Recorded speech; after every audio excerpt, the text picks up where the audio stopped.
রমজানের প্রথম শুক্রবারে কাঁচা বাজারে উত্তাপ, চাহিদা বাড়ার সুযোগে বেগুন, শসা, লেবুর দামে হরিলুট। আমদানি বাড়লেও খাতুনগঞ্জে নানা কৌশলে দাম বাড়ানোর পায়তারা।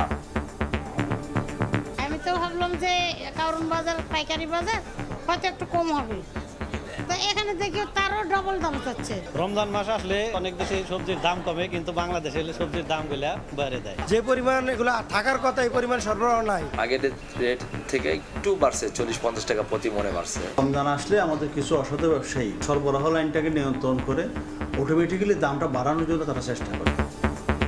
রফতানি বাড়িয়ে বাণিজ্য খাতের চ্যালেঞ্জ মোকাবেলা করবে সরকার। গতানুগতিক নয়, জনগণের কাছে সুফল পৌঁছে দেওয়ার বাজেট করতে চান অর্থমন্ত্রী। আমাদের রপ্তানি বাস্কেটটাকে বড় করা, নতুন নতুন পণ্য অন্তর্ভুক্ত করা, এগুলি আমাদের আগামী দিনের চ্যালেঞ্জ। এমন বাজেট হবে আগামী দিনের বাংলাদেশের অর্থনীতিতে অংশগ্রহণ করার সুযোগ সৃষ্টি হবে। দেখছিলেন প্রধান শিরোনাম। দুপুরের সময়ের সঙ্গে আছি আমি সাইফুল রুদ্র। এবার অন্যান্য শীর্ষ সংবাদ। শিক্ষাঙ্গন থেকে কিশোর গ্যাং নির্মূলের হুঁশিয়ারি মন্ত্রীর, মন্ত্রণালয়ে দুর্নীতি বন্ধের ঘোষণা ভূমিমন্ত্রীর। ধর্মীয় প্রতিষ্ঠানে বিশৃঙ্খলার চেষ্টা হলে আইনি ব্যবস্থা। জাতীয় নির্বাচনের পর এবার 3 সিটি নির্বাচনের প্রস্তুতি ইসির।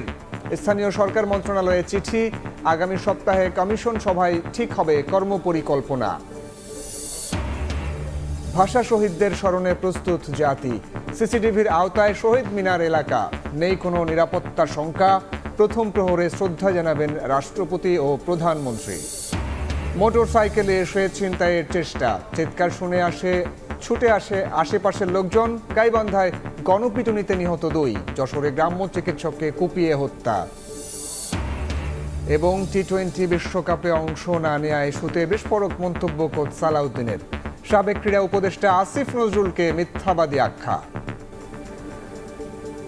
উনি খারার উপর এরকম মিথ্যা কথা বলবে, এটা আসলে আমি ভাবতেও পারতেছি না।